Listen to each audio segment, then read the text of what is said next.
Frères et sœurs, bienvenue sur notre chaîne. Dans la vidéo d'aujourd'hui, nous allons plonger dans le monde des djinns et le monde de l'invisible. Il n'y a aucun doute que c'est très intéressant de parler des djinns, de leur description et de leurs caractéristiques. Il y a un aspect du sujet des djinns qui n'est pas souvent abordé et je pense qu'il est important de le discuter. Je parle des expériences, des histoires et des rencontres liées aux djinns. Aujourd'hui, nous allons parler de quelques expériences réelles qui ont été racontées par des gens qui croient qu'ils ont eu des interactions avec les djinns d'une manière ou d'une autre. Tout d'abord, je veux revenir un petit peu en arrière et parler de la raison pour laquelle, en général, les expériences avec les djinns ne sont pas assez discutées. D'une part, les personnes qui ont vécu ces expériences ont souvent peur d'être jugées après avoir raconté leur histoire. D'autre part, la plupart des personnes qui n'ont jamais eu d'expérience avec les djinns en général ou avec l'invisible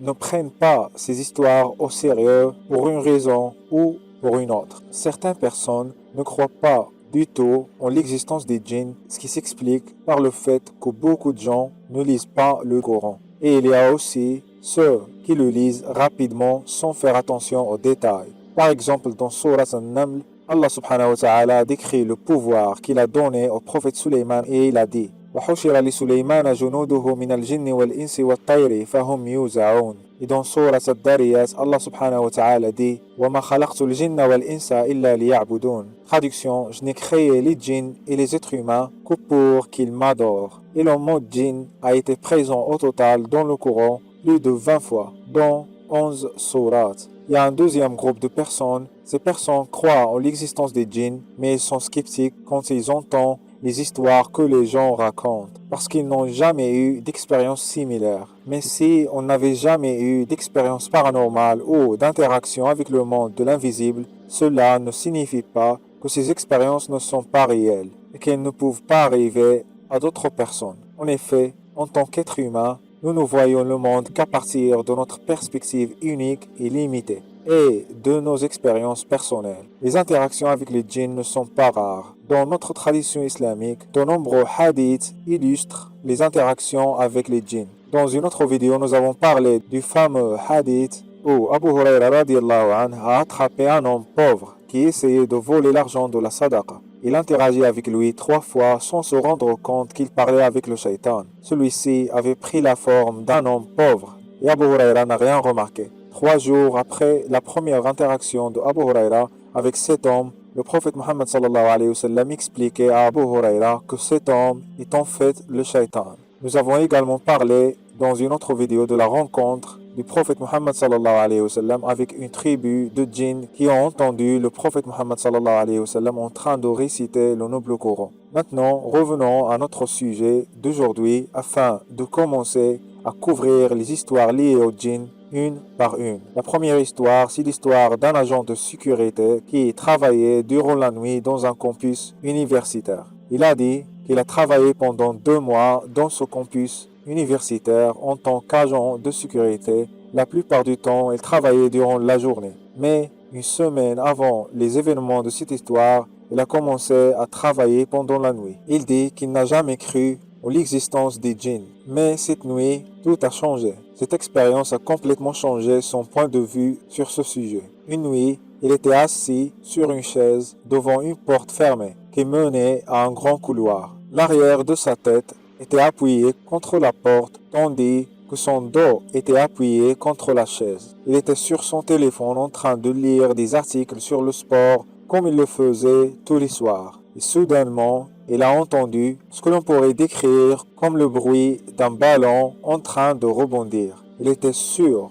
que le bruit venait du couloir derrière lui. Il était terrifié et il a rapidement tourné la tête. À son grand étonnement, il pouvait clairement voir une source de lumière en mouvement à travers la vitre de la porte. La source de la lumière ressemblait à une lampe de poche. Il a rapidement ouvert la porte. Une fraction de seconde plus tard, la source de lumière s'est éteinte. Il appuie sur l'interrupteur à sa droite et il allume la lumière dans le couloir. Il a ressenti un sentiment très bizarre, mais il était à la fois choqué et soulagé de constater qu'il n'y avait personne dans le couloir. Son cœur battait très rapidement et ses mains tremblaient de façon incontrôlable. mais il a trouvé le courage de traverser tout le couloir afin de vérifier s'il y avait quelqu'un qui se cachait quelque part. C'était le plus grand couloir du campus universitaire. Vous pouvez donc imaginer sa longueur. Il n'a trouvé personne après sa petite enquête. Il éteint les lumières et a fermé la porte, et puis il est retourné vers sa chaise dans la même position qu'avant. Après quelques minutes, il s'est calmé un peu.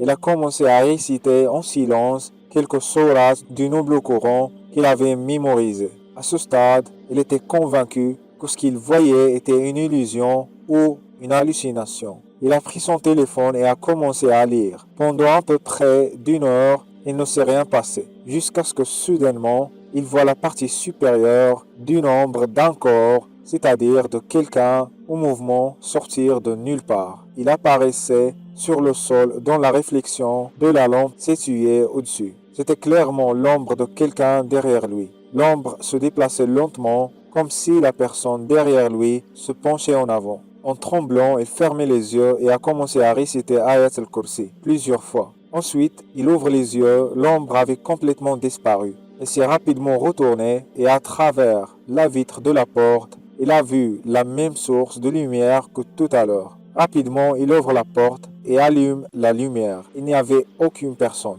Il dit qu'il a récité tout ce qu'il avait mémorisé du noble Coran et il a parcouru tout le couloir sans voir, ni entendre, ni trouver quoi que ce soit de suspect. Il a ensuite quitté le couloir et a fermé la porte derrière lui. Il retourne à sa position précédente et il reste sans que rien ne se produise jusqu'à la fin de son service. Il dit que la plupart de ses amis et de sa famille musulmane avec qui il a partagé son histoire croient fermement qu'il s'agissait d'un djinn. Mais il arrive qu'il tombe sur quelqu'un qui lui dit qu'il était probablement en train d'halluciner, qu'il était fatigué ou endormi, ce qui n'était pas du tout le cas. Il explique qu'il n'a jamais eu d'hallucination et qu'il n'a jamais vu quelque chose qui n'existait pas en réalité. Il est resté dans ce poste pendant une année entière et il a aussi travaillé pendant les nuits sans avoir une expérience similaire. Il a aussi clarifié que le couloir était complètement fermé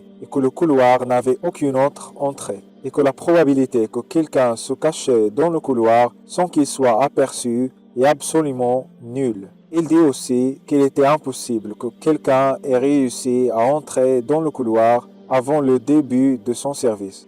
La deuxième histoire est celle d'une femme originaire de la Turquie, mais qui vit en dehors de la Turquie, dans un pays étranger. Il dit qu'il a étudié le Coran et les hadiths, et qu'il a toujours été consciente de l'existence des djinns et des anges, et qu'il croyait en leur existence. Il dit, après tout, Allah subhanahu wa ta'ala a le pouvoir ultime et est capable de créer ce que nous, en tant qu'êtres humains, ne pouvons jamais concevoir ou comprendre. Il a également entendu d'innombrables histoires sur les djinns tout au long de sa vie. Il n'a jamais pensé que ces histoires n'étaient pas réelles. Il dit, mais vous ne le sentez pas vraiment jusqu'à ce que vous viviez vous-même une expérience similaire.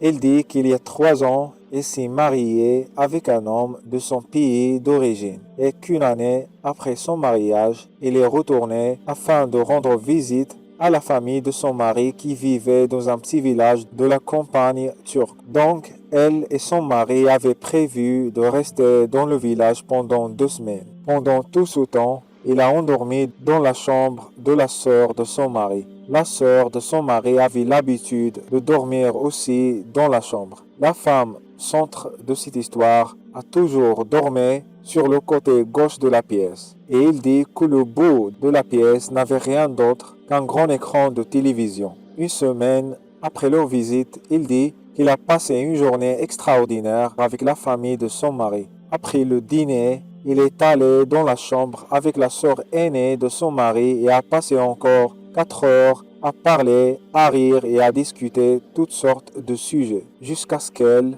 s'endorme vers 3 heures du matin. Il dit qu'il s'est soudainement réveillé au milieu de la nuit. Il a vu le gobelet d'eau sur la table à sa droite. Il a pris la décision de la saisir. Il a retiré sa tête de l'oreiller et a posé son coude droit sur le lit. Il avait l'intention de tendre la main gauche et d'attraper le gobelet d'eau. Et soudainement, il s'est figé quand il a vu une femme en blanc au bout de la pièce. Il était à genoux et il avait de longs cheveux noirs qui couvraient partiellement son visage. Il ne pouvait donc pas voir la plupart de ses traits, c'est-à-dire des traits de la femme en blanc, sauf ses yeux. Il explique que la femme en blanc lui regardait directement et que son regard était intense. Il n'arrivait pas à croire ce qu'il voyait, il était complètement pétrifié. Il avait l'impression que le temps s'était complètement arrêté. Il a gardé le contact visuel